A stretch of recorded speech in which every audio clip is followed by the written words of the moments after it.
Hello बच्चों, कैसे हो। सबसे पहले तो आपका मेरे YouTube चैनल फिजिक्स पिनाना पे बहुत बहुत स्वागत है। उसके बाद आज हम सिलेबस शुरू करने जा रहे हैं। क्लास 11th का सेशन आपका रहेगा 2025-26। और अगर आप चैनल पर नए हैं तो चैनल को सब्सक्राइब कर लीजिएगा और दोस्तों के साथ शेयर कर दीजिएगा ताकि आपके दोस्तों को भी इस चीज़ के बारे में हेल्प मिल सके। दूसरा ये है कि अगर आज हम इसकी फर्स्ट यूनिट डिस्कस करेंगे और इसमें हम थोड़ा सा इंट्रोडक्शन के बारे में बात करेंगे, ज़्यादा कुछ नहीं है। कल से हम इसमें प्रॉपर जो जो आएगा वो हम इसके बारे में डिस्कस करते चले जाएंगे। बहुत इजी लैंग्वेज में कराएंगे, आसानी से आपको समझ में आ जाए और अच्छे तरीके से आपको ये मेरी तरफ से यही रहेगा कि मैं बेस्ट से बेस्ट आपको दूं इसके बारे में काम करके। तो दोस्तों चलिएगा थोड़ा सा डिस्कस करते हैं, यूनिट को स्टार्ट करते हैं लेके प्रभु का नाम। और अब हम काम करना स्टार्ट कर रहे हैं। तो चलिएगा दोस्तों देखिएगा। सबसे पहले तो आप देखते हैं, आज हम साइंस के बारे में जब सोचते हैं तो साइंस ने बहुत बड़ी तरक्की आज के टाइम पे कर ली है। आप देखेंगे कि बड़ी बड़ी मशीनें, बड़े बड़े ट्रक, बड़ी बड़ी कारें, बड़े बड़े फैन, इलेक्ट्रिसिटी के फील्ड में चले जाओ तो आप पता ही नहीं लगा सकते कि कितने सारे आपके जो रिसर्च हो के इन्वेंशन हुई हैं अपैरेट्स। तो उनके बारे में तो आपके बारे में बहुत सारी भरी पड़ी है। तो किस तरीके से हमने एक प्रॉपर नॉलेज हम देख रहे हैं, तो वो दोस्तों आप देख सकते हैं कि हमें जो है, अगर हमें फिजिक्स की जानकारी चाहिए तो सबसे पहले तो आप देखेंगे कि जब आप 10th क्लास में थे तो आपने 3 तरीके से साइंस को पढ़ा, जिसमें आपकी फिजिक्स आती थी, फिर केमिस्ट्री आती थी, बायो आती थी। फिजिक्स को हम वैसे जनरली फिजिकल साइंस बोलते हैं। फिजिकल साइंस के ये दो शोल्डर हैं आपके, बायो और केमिस्ट्री, या फिर हम पहले बात करें बायोलॉजी। इस चीज के बारे में माइक्रो जो है, ये चीज के बारे में पूरी हमें एज ए डिटेल बताते हैं। तो आप ध्यान दीजिए कि आज से 400 साल पहले की अगर हम बात कर लें तो उस टाइम पे साइंस का ना के बराबर नाम ही था। और मतलब एक पूरी ज्यादा पूरी टेक्नोलॉजी इंप्रूवमेंट होके नहीं आई थी। मगर फिर भी अगर हम बात करें आज के टाइम पे, हम अगर बात करें तो साइंस के बारे में हम बहुत कुछ जानते हैं। आप भी जानते हैं, आपके आसपास के जो लोग हैं वो भी जानते हैं, जो ज्यादा पढ़ा लिखा नहीं है वो भी साइंस के बारे में जानता है। और सबसे अच्छा तरीका तो साइंस का यही है कि जो इंस्ट्रूमेंट मैं यूज कर रहा हूँ आपके आपके लिए वीडियो बनाने के लिए, ये फोन, सेल फोन, ये भी हमारी साइंस की ही, यानी कि एक साइंस की ही टेक्नोलॉजी की देन है। आज आप देख सकते हैं बड़े बड़े जितने भी हमारे कॉलेज हैं उन सब में साइंस टेक्नोलॉजी के बारे में सभी जगह बताया जाता है। दूसरी जगह पे अभी आप देख सकते हैं, कितनी ऑल ओवर पूरे, अगर हम वर्ल्ड की बात करें तो हम यहाँ बैठे बैठे सारी की सारी इंफॉर्मेशन अपने पास एक सेल फोन के जरिए हम सारी की सारी देख लेते हैं कि भी किस तरीके से हमारी जितनी इंफॉर्मेशन थी वो कैसे हमें मिल पाई। अब बात आती है कि भी हमें उसको समझना है। किसी की क्यूरी होती है, हर एक आदमी की क्यूरी होती है कि साइंस में ये किस तरीके से हो रहा है, किस तरीके से क्यों नहीं हो रहा है।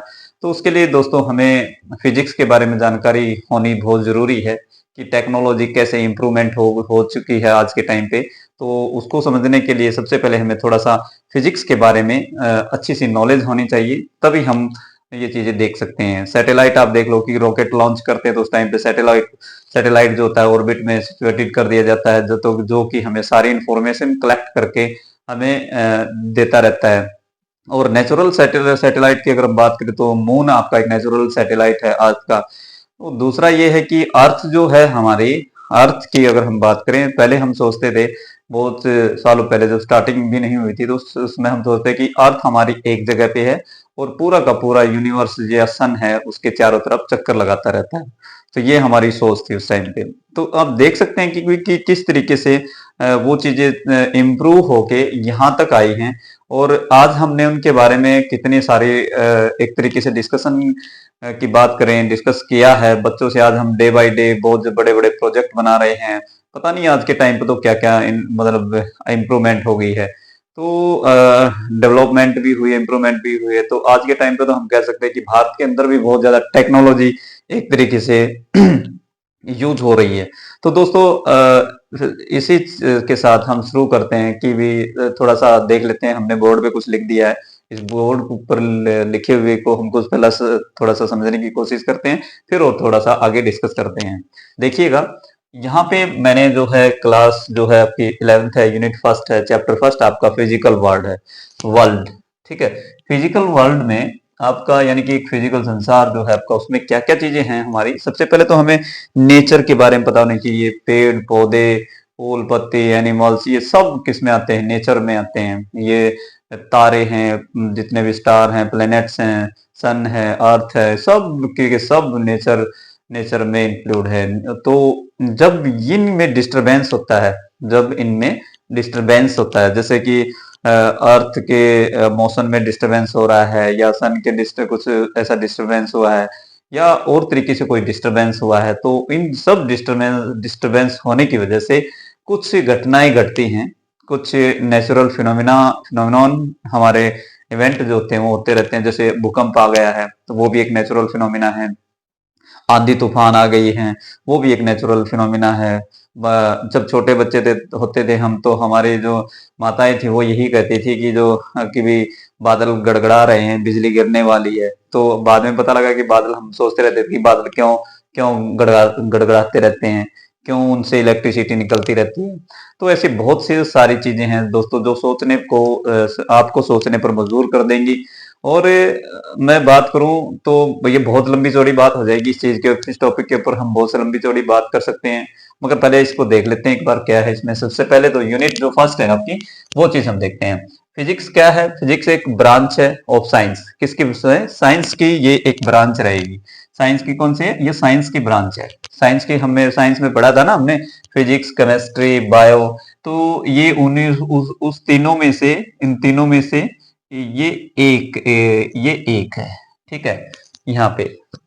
तो यहाँ पे फिजिक्स में अब हमें पढ़ना क्यों जरूरी है? फिजिक्स के बारे में वही चीज हम इसमें देखते हैं कि भाई हमें पढ़ना क्यों है। हम डेली लाइफ में सारे हर एक टाइम पे फिजिक्स ही यूज करते हैं, इसलिए हमें उसको सीखना जरूरी है, पढ़ना जरूरी है। तो दोस्तों, इसको सीखने के लिए हमें कोई बेस्ट प्लेटफॉर्म चाहिए सीखने के लिए। अगर हमारे पास में कोई बेस्ट प्लेटफॉर्म नहीं होगा तो हम नहीं सीख सकते इसके बारे में। तो अभी हम जो करने वाले हैं यहाँ पे, तो इसमें कहता है कि विद द, यानी कि उसके साथ नेचर। नेचर जो आप समझते हैं प्रकृति है, हिंदी में मैं बताऊं तो इसको प्रकृति बोलते हैं। नेचर जना इंक्लूडिंग प्लांट, एनिमल्स या अदर थिंग्स ऑल ओवर, जो नेचर कंटेन करती है अपनी। एंड नेचुरल फिनोमिना, यानी कि जो प्राकृतिक घटनाएं, हम इसको बोलते हैं हिंदी में क्या बोलते हैं? प्राकृतिक घटनाएं हम इसको बोलते हैं। ये प्रकृति है, ये प्रकृति, और ये प्राकृतिक घटनाएं, यानी कि वो इवेंट, वो हमारे जो नुकसानदायक जो चीजें हैं, पेड़ का टूटना तूफान में, ये भी हमारा एक नेचुरल फिनोमिना है। ओले पड़ना, हिल स्टोन फॉल होना, वो भी हमारा एक नेचुरल फिनोमिना है। और अब अभी में हम चलेंगे उस चीज के ऊपर। भी बहुत सारी चीजें सीखने के लिए इंटरेस्टिंग है फिजिक्स, मेरे को बहुत ज्यादा इंटरेस्टिंग लगती थी। और मैं इसके बारे में मेरी क्यूरी रहती थी कि मैं कैसे सीखूं कैसे सीखूं। तो बस एक सर ने मेरे को थोड़ा सा मोटिवेट किया, और मैं यहाँ पे हूँ, आप लोगों को भी इसके बारे में बता रहा हूँ दोस्तों। तो आप 10th क्लास के बच्चे हैं, बिल्कुल घबराए ना कि फिजिक्स क्या है क्या नहीं है। तो फिजिक्स बहुत ही इजी सब्जेक्ट है दोस्तों, और इसको आपको अगर पढ़ना है तो आप बने रहिएगा मेरे YouTube चैनल पर। मैं आपको ऐसी ऐसी बातें बताऊंगा इससे, इस सब्जेक्ट के बारे में, कि आपके मतलब होश उड़ जाएंगे कि ये ऐसे भी होता है सर, ऐसे भी होता है सर, ऐसे भी होता है सर। तो बहुत सारी चीजें हैं सीखने के लिए, बहुत सारी चीजें हैं। तो आप अपने आसपास पे ही खुद चीजें, इतनी सारी चीजें हैं कि उनको ही देख के सीख जाएंगे। तो माय फ्रेंड, तो यहाँ पे हमारा जो नेचुरल फिनोमिना है, हमें भूकंप का आना, ये मैंने आपको बता दिया है।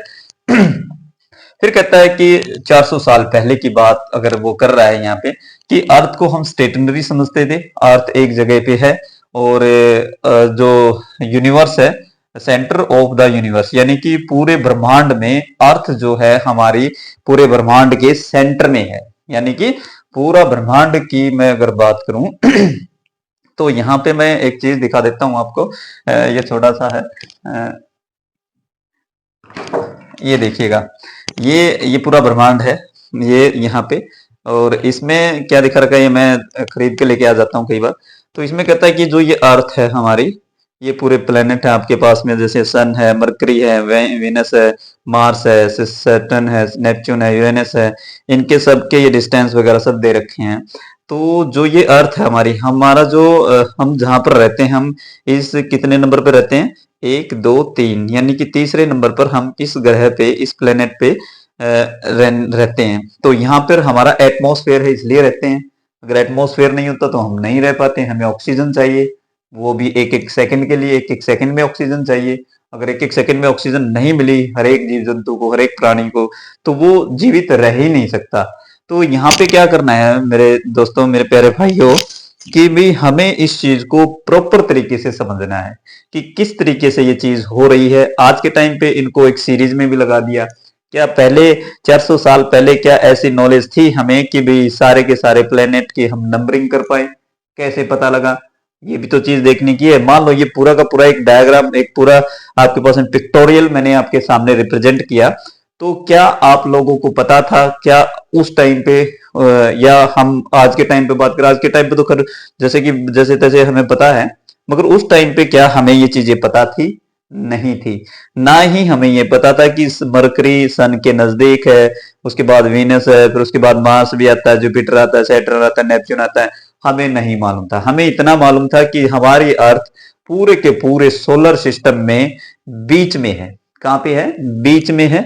और सब उसके चारों तरफ क्या कर रहे हैं? रिवॉल्व कर रहे हैं, कुछ ना कुछ। रिवॉल्यूशन का भी नहीं पता था हमें। तो हमें यह भी नहीं मालूम था कि अर्थ अपने ही एक्सिस पे रोटेशंस करती है। तो दोस्तों ये छोटी सी जानकारी थी। ये इसके सोलर सिस्टम के बारे में हम आगे आगे बताएंगे, तब उसके बारे में हम जानकारियां प्रॉपर लेंगे। तो इंट्रोडक्शंस में मैंने आपके बहुत सारी चीजें ऐसी बताई हैं जिनके बारे में शायद आपको अभी थोड़ा बहुत पता नहीं थी, तो यहां से आपको पता लग गई। उसके बाद में microscopic domain of atom and molecules unknown. अब ये कहता है कि आज के टाइम पे हमने क्या पता लगा लिया है, जैसे कि आप जानते हैं कि एटम की स्ट्रक्चर के बारे में भी हमने पता लगा लिया है, एटम के न्यूक्लियस को भी हमने फाइंड आउट कर लिया है। तो आप देख सकते हैं कि यू कैन सी दैट कि ऑल ओवर जितने भी एटम, हमें हमें थोड़ा ही पता था। हमें ये पता था कि ये पेन है, ये पेंसिल है, और ये सॉलिड की है, ये मतलब एक लकड़ी की है, प्लास्टिक की है, किस चीज की बनी हुई है। हमारे सामने तो सबसे पहले ज्यादातर लकड़ी यूज होती थी। उस टाइम पे तो हम बोलते थे लकड़ी की चीजें हैं, पत्थर की चीजें हैं, या मिट्टी की चीजें हैं। किस किस चीज की चीजें हैं? हीरे हैं, जवाहरात हैं, मेटल है। मेटल के बारे दो 4 और 5 मेटल होती थी। आज पीरियोडिक टेबल में देखिएगा आप, 118 एलिमेंट आपके सामने भरे पड़े हैं। किसकी किसकी देन है दोस्तों? ये सारी की सारी देन जो है हमारी साइंस की देन है, फिजिक्स की देन है, केमिस्ट्री की है। तो ऐसे ऐसे आप जैसे जो बच्चे हैं उस टाइम पे, अभी आप जैसे बच्चे अभी जब जो इंटेलिजेंट, जो मतलब क्यूरी रखते हैं साइंस के अबाउट, तो वो आगे चलकर क्या करेंगे? ऐसा बहुत ज्यादा मतलब एक तरीके से मतलब मैं चाहता हूं कि वो रिसर्च करेंगे और बहुत ज्यादा और जानकारी निकालेंगे। तो मेरे प्यारे बच्चों, मैं यहाँ पे ये चीज आपको सिखाने की कोशिश कर रहा हूँ कि भी साइंस हमारे लिए क्या, साइंस ने हमारे लिए क्या नहीं किया है। आज हम घर बैठे बैठे पूरी बड़ी बड़ी लाइटें लगा के आराम से बिल्कुल बैठ के आराम से शांति से पढ़ते हैं। हमारे टाइम में अगर हम बात करें, उस टाइम पे हम मिट्टी का तेल लेके आते थे, केरोसिन ऑयल, और वो हम एक बोतल में डालते थे। उसके बाद में उसमें थोड़ा सा कपड़े का वो लगाते थे, और ऐसे हम उसको फिट करते थे इस तरीके से, यानी कि ऊपर वो, और वो पूरी ऐसे रख के हम पूरी रात उससे पढ़ते थे। ये मैंने भी पढ़ रखा है उस टाइम पे। तो दोस्तों ऐसी, तो उस टाइम पे इलेक्ट्रिसिटी थी, किसी किसी की जरूरत थी, तो हमारे घर तो नहीं थी उस टाइम पे, तो हम ऐसे ऐसे मेहनत कर लेते थे। तो वही मेहनत हमारे काम आई। और आज आप देख सकते हैं, मैं उस चीज के बारे में मेरा मन ये कहता है कि मैं जितना भी हो सके जो मैंने सीखा है, वो मैं आप तक अच्छे तरीके की नॉलेज जो है मैं आप तक लोगों तक पहुंचाऊं।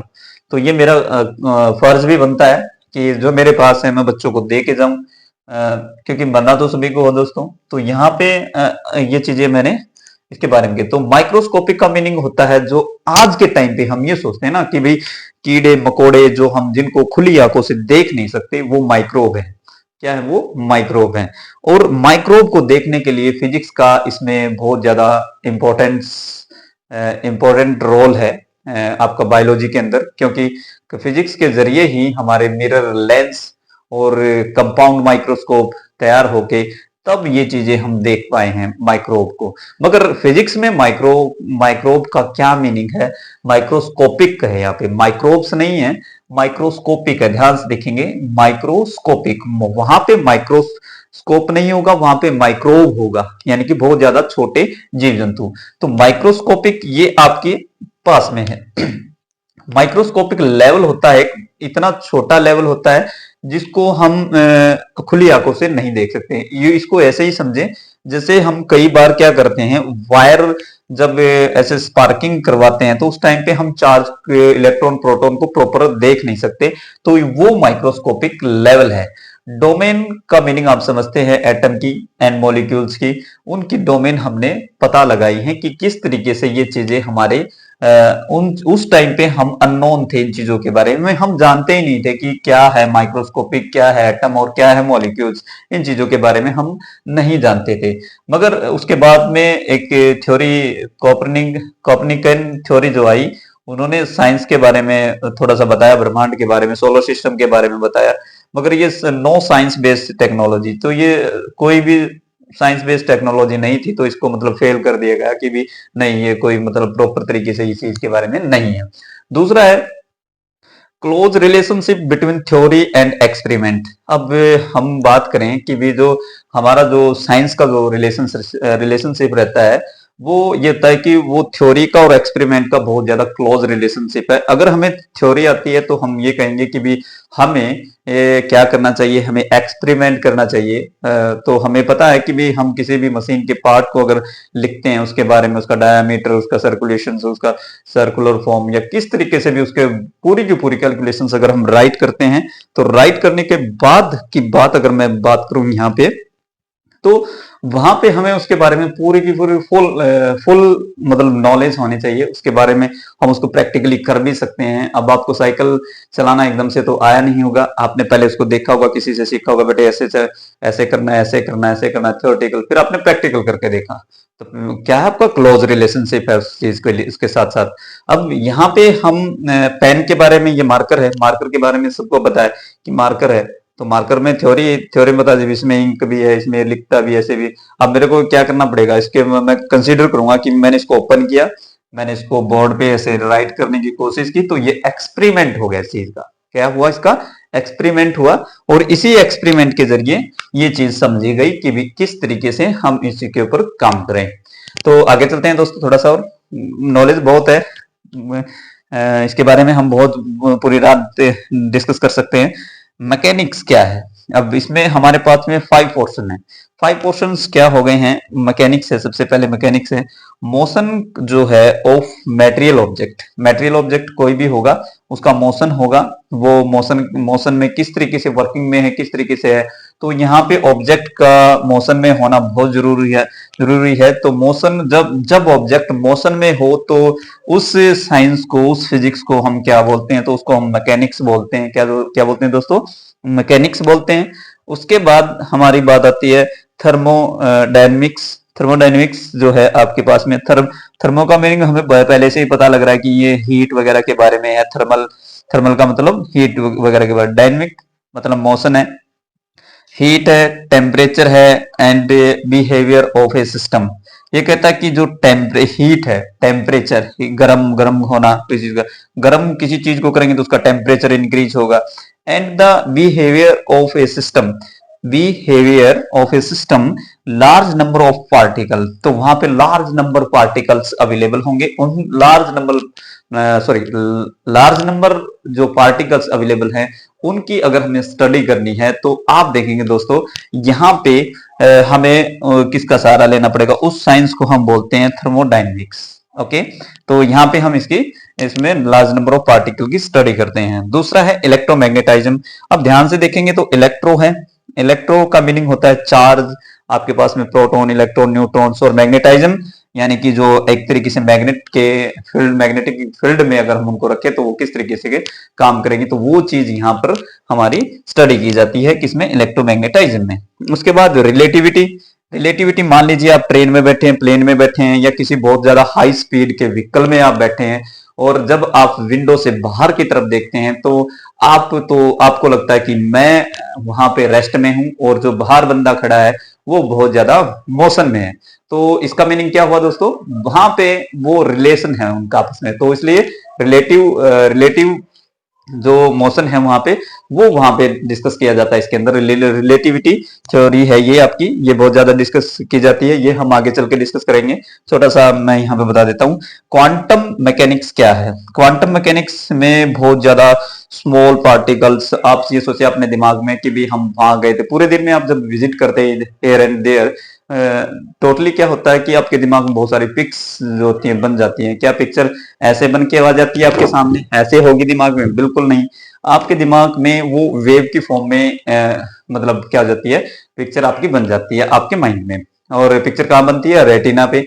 और ये बहुत प्रोसेस है, मैं आपको सारी चीजें बताने की एक एक करके बताऊंगा, बिल्कुल जल्दबाजी मत करें। आपका जो सिलेबस है वो मैंने स्टार्ट कर दिया है। आप 11th क्लास में हैं और अभी आप स्टार्टिंग में आए हैं, तो आप बिल्कुल भी डरे ना। और अगर बहुत हेल्प चाहिए तो मैं सोनीपत में हम टीच करते हैं, जीसीबी ट्यूशन सेंटर के यहाँ पर हमारा हम प्ले करते हैं, रन करते हैं। तो वहां पे आके आप फिजिकली आप अपने सामने बैठ के सीख सकते हैं। तो ये चीजें भी हैं, मगर वैसे भी मैं यहाँ पे सारी चीजें ही बता रहा हूँ, तो यहाँ पर भी आप देख सकते हैं दोस्तों। माय डियर स्टूडेंट, मैं आपके लिए बहुत बेहतरीन वीडियो लेकर आऊंगा बारी बारी, तो आप इन सबको प्रॉपर तरीके से देखते रहिएगा ताकि आपको ये चीजें समझ में आ जाएं और आप अच्छे तरीके से काम करें और अपने आने वाली लाइफ में इन चीजों का यूज कर सकें। तो दोस्तों आज के लिए ये वीडियो इतनी ही है। आज मैं यहीं पर इसको समाप्त करता हूँ, इसकी एंडिंग करता हूँ। और अगले दिन जो है अगला लेक्चर जो आएगा इससे थोड़ा सा और हटके आएगा, उसमें और इंटरेस्टिंग चीजें आएंगी। तो चैनल पर बने रहिएगा।